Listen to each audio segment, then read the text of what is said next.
Hello everyone. Today we are going to discuss Geoffrey Chaucer's The Prologue to Canterbury Tales. Prologue to the Canterbury Tales by Geoffrey Chaucer is a representation of 14th century England. In the prologue was written by Geoffrey Chaucer in between 1387 and 1400. It is considered one of the greatest work of English language. The prologue alone places Chaucer in the category of Shakespeare and Milton. He is, along with 29 other pilgrims, are going to visit the shrine of Thomas A. Becket. The work remained incomplete as Chaucer could not complete writing the number of stories he originally planned to. This is image of Chaucer, Geoffrey Chaucer. He is a 14th century poet. The characters involved in this prologue to Canterbury are the knight, the squire, the yeoman. So, as I told you in the previous slide, that Chaucer is going to pilgrimage of Thomas A. Becket along with the other 29 pilgrims.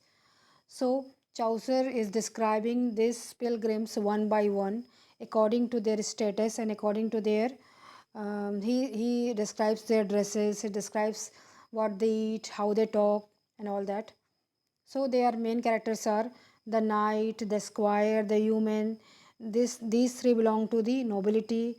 Other characters like the prioress, the monk, the friar belongs to the church, and merchant, clerk, sergeant of law, all those belong to some trade. Now prologue. The prologue is a portrait gallery of 14th century England. His prologue is a real picture gallery in which 30 portraits are hanging on the wall with all their details and peculiarities. So we can say that Chaucer's prologue is like we are visiting a portrait gallery, and all characters are like the pictures hanging on the wall. The pilgrims generally fall into three major divisions. The first one is feudal class. Here comes knight and the squire. Then there is a celestial class in which there is a nun, friar, and the monk and the person. Then comes the professional class, the miller, a doctor, etc.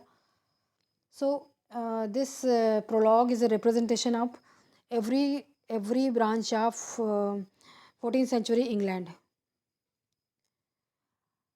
One spring day, the narrator of the Canterbury Tales rent a room at Tabard Inn before he begins his journey to Canterbury. So Chaucer's come to an inn near the London, and the name of the inn is Tabard Inn. He has rented a room there, and while he is staying there, that evening a group of pilgrims arrives at the inn.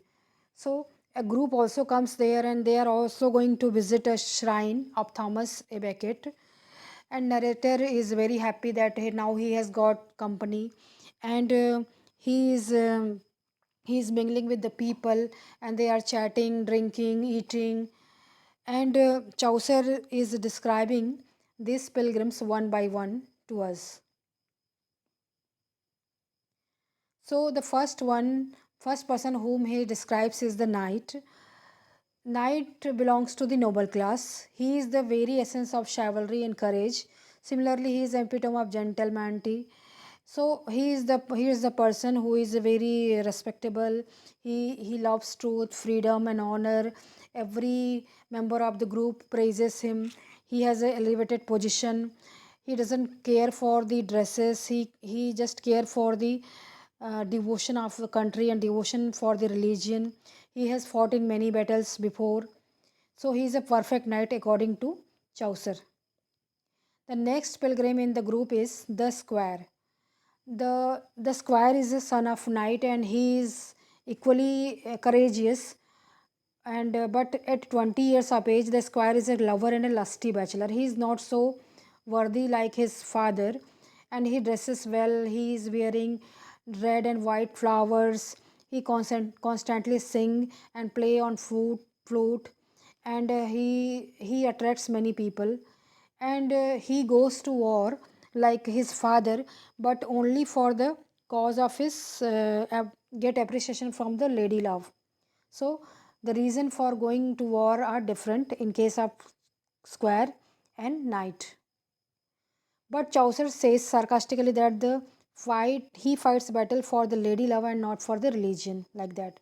So in this prologue to Canterbury Tales, Chaucer is using the instrument of irony, wit, and satire to satirize 14th century England.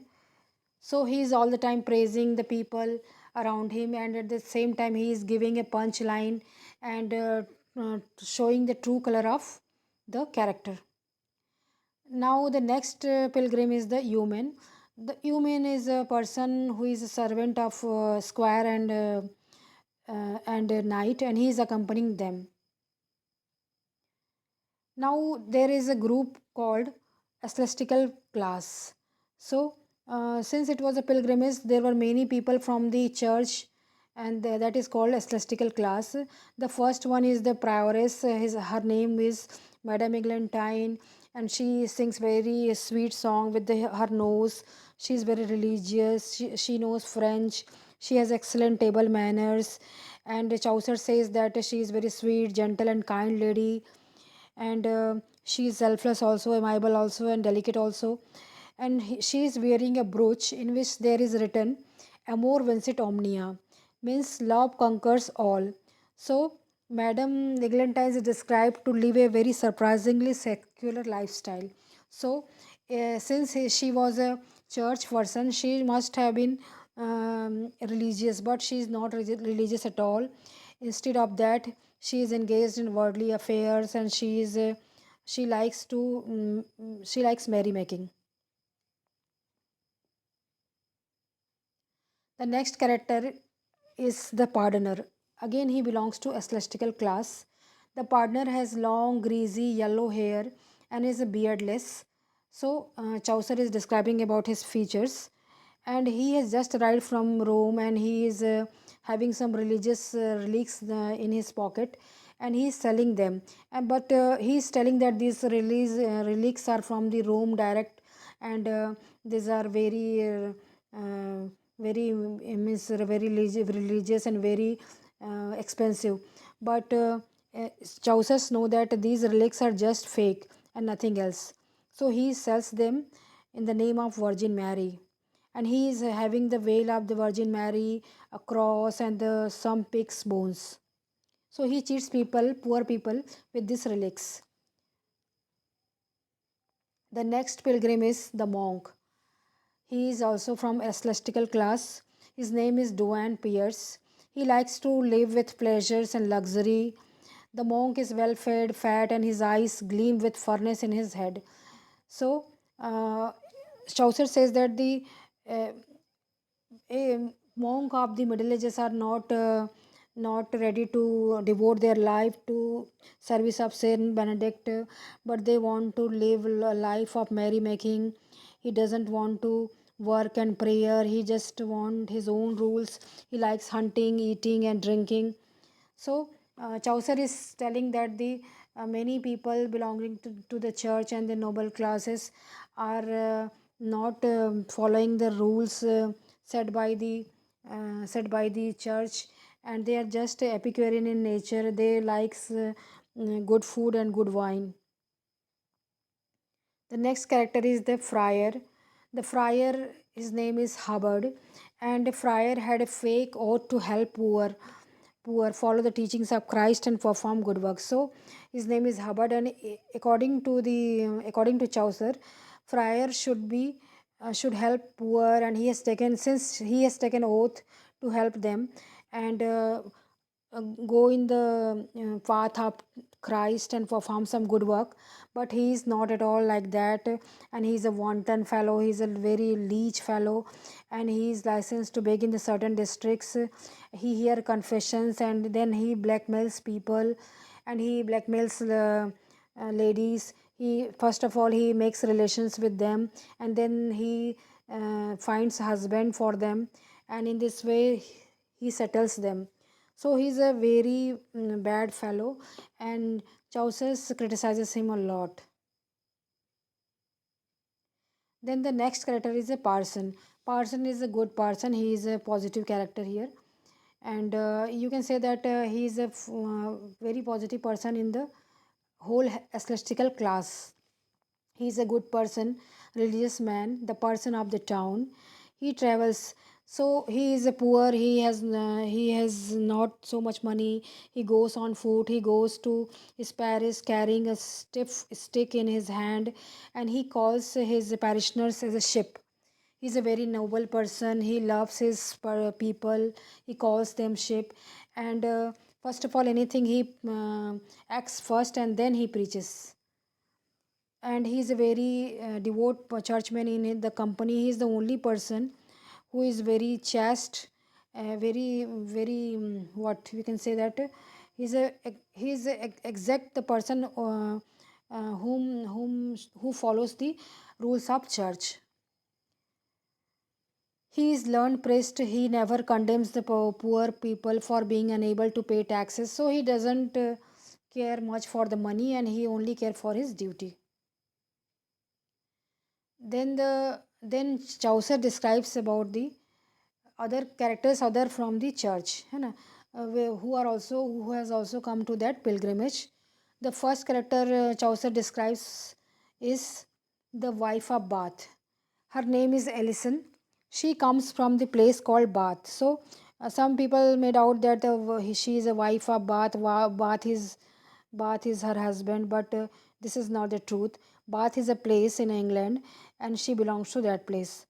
And she is wearing a broad hat, protective skirt, and expensive shoes made up of pure leather. She has been married 5 times and had many other affairs in her youth, making her well practiced in the art of love. She is deaf in one ear and has a gaped tooth, her front teeth, which was considered attractive in those days. And she is very well proficient in weaving, and she is proud of that. Chaucer says that she has traveled to pilgrimage of Jerusalem many times, so she is not first on any pilgrimage. She is very proficient in pilgrimage also, and in love also, in marriage also. Her portrait reflects boldness, frankness, and vitality. Then the next character in the group is Summoner. The summoner face is fire red and pimpled, with narrow eyes. He has a skin disease across his black brows and his beard, which has hair falling out of it. He is lustful. Children are extremely afraid of him. There is no cure to remove his pimples.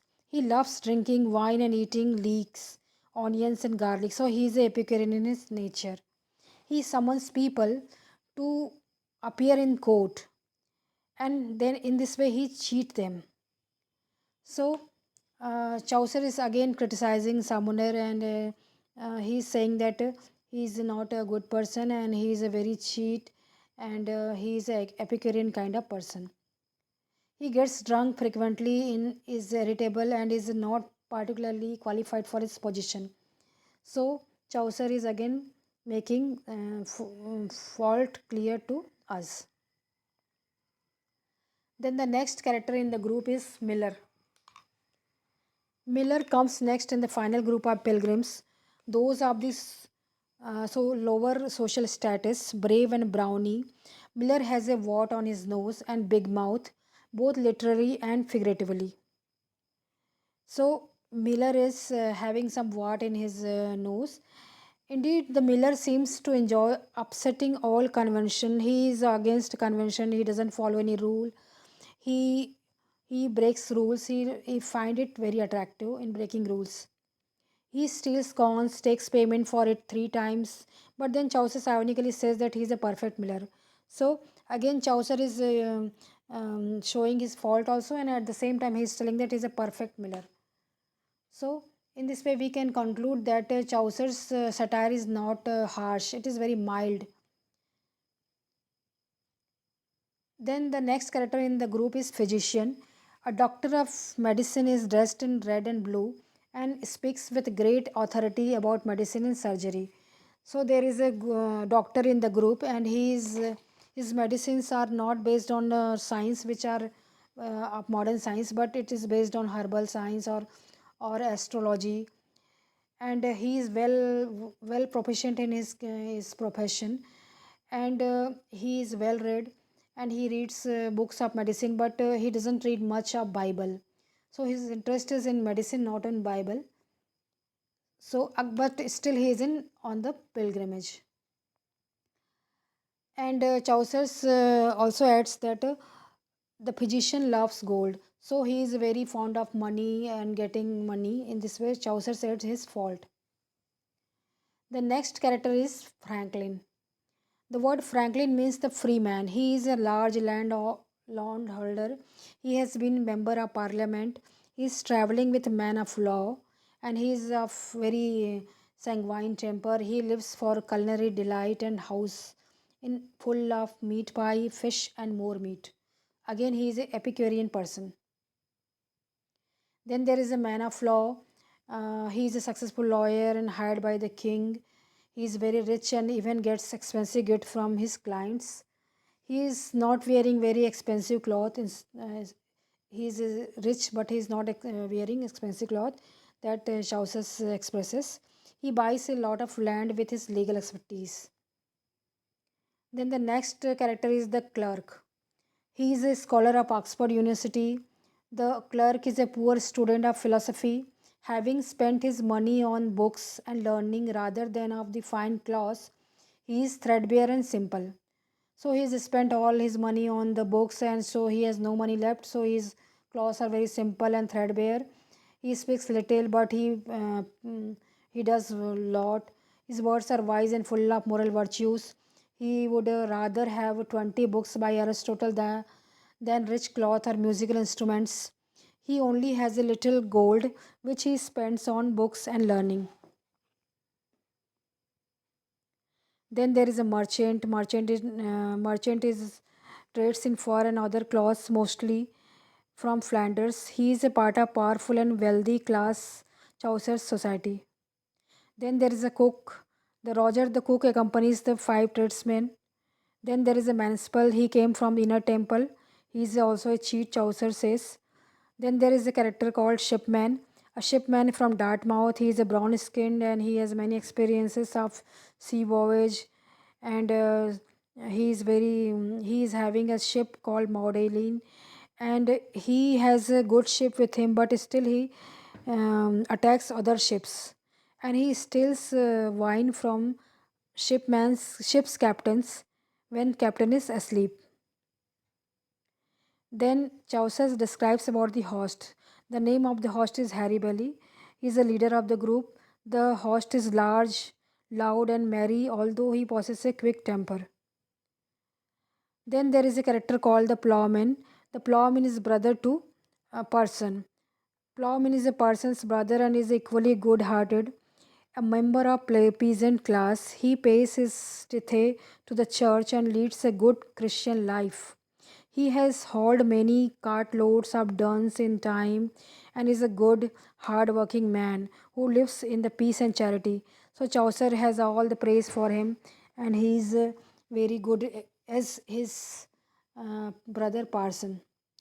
Then there are characters called Reeve. The Reeve is a slender, choleric man. Is long-legged and lean. He knows exactly how much grain he has, and he is excellent keeper of granary. Then there are guildsmen. There are five guildsmen in the company, and that include haberdasser, carpenter, weaver, dyer, and tapester. In this way, it is representing an emerging middle class of all of them are clothed in same distinctive guildsman dress. None of them are tail. Now, the host, Harry Bailey, in the tabard suggests that the pilgrim should tell stories so that the journey to the Canterbury becomes interesting. He proposes that each pilgrim should tell two stories on the outward journey and two on the return journey. So now they have planned to go to Canterbury Tales, and Harry Bailey is a very merry go round person. He is telling that in those days there were not much uh, medium for the entertainment. They didn't have smartphones, so they propose that they should tell stories. In this way they will pass their time very well. So they began journey, but there are total 24 stories in the Canterbury Tales because our poet Chaucer died before completing all stories. So here it is written that there should have been more stories in the Canterbury Tales, but it was just 24 because before completing all the stories, Chaucer died.